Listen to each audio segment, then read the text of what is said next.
In this video, we will be examining the different types of unemployment as well as their causes, effects, and solutions.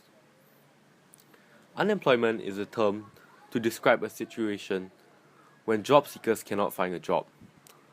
Thus, this term excludes people who are not looking for a job, such as students or housewives. Among the different types of unemployment, unemployment can be separated into voluntary and involuntary unemployment.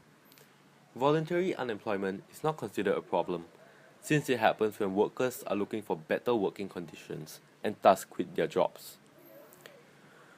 Involuntary unemployment is more of a problem as it happens when companies can no longer support their workers and thus fire them. There's also frictional unemployment, which occurs due to the time it takes for a new worker to enter the job market. For example, a new graduate takes some time to look for an employer who he wants to work for.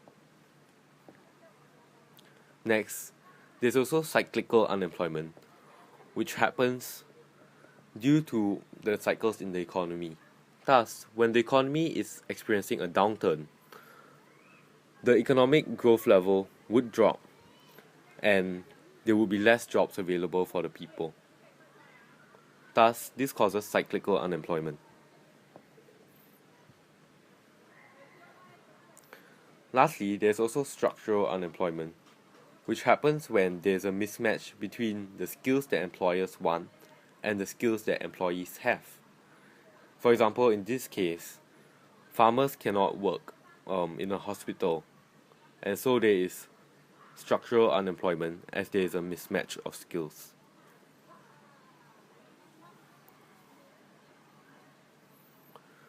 Now we will be examining the different causes of unemployment. Firstly, unemployment may be a result of exponential population growth.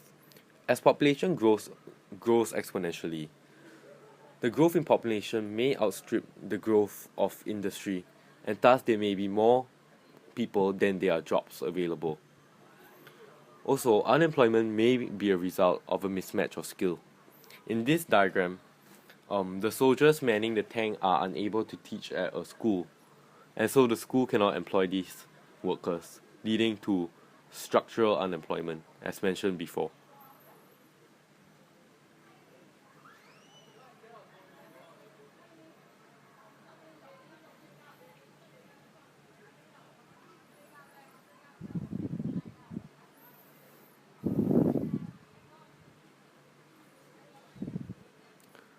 Next, there is also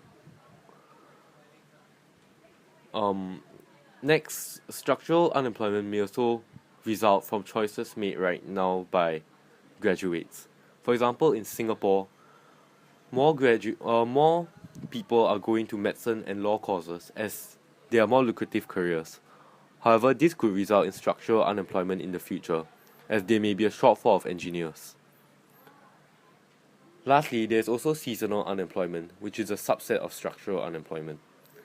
Seasonal unemployment would result when changing seasonal conditions mean that some jobs are no longer necessary, and this is common in the agricultural and tourism industries.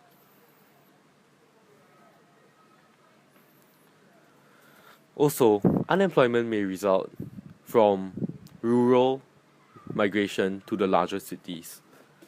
As more people migrate from rural areas to developed cities, there may be an oversupply of workers in the developed cities. Thus, as there are more workers than there are jobs, there will be unemployment.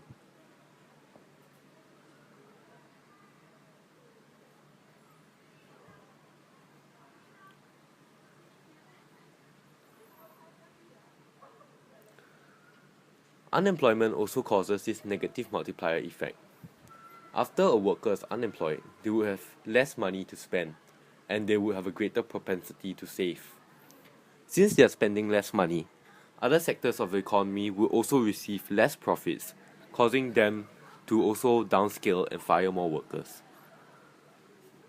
This negative multiplier effect has caused many recessions, most notably the Great Depression, where a stock market crash caused a loss in investor confidence, which started this negative multiplier effect.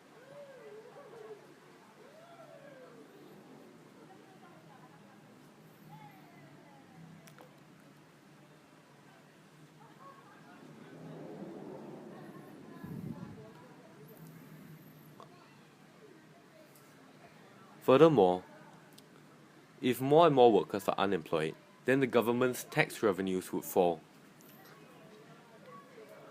This fiscal cost to the government would mean that the government will have less money to spend on welfare at a time when people need the government's welfare most, as there are more and more unemployed people.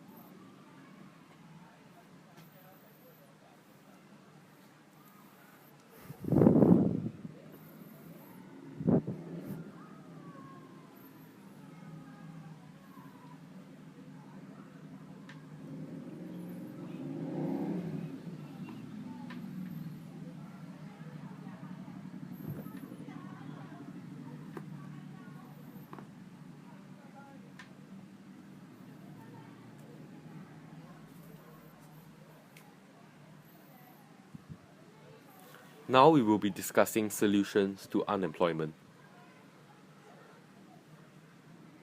Solutions to unemployment can choose to approach a problem from a demand side or supply side. However, most solutions to unemployment, which focus on education to solve structural unemployment, or increasing growth, which will address cyclical unemployment. In this case, the solutions could be monetary policy, changes in monetary policy, or changes in fiscal policy. For example, the government may lower their interest rate to promote growth. If the interest rate is lower, then it will be cheaper for prospective investors to take loans, thus encouraging growth and further investment in the economy. Changing the fiscal policy may mean lowering taxes or offering incentives to companies. Thus, this will also encourage growth and solve cyclical unemployment. However, the most problematic to tackle would be structural unemployment, as the training of new workers in new skills is both costly and time-consuming.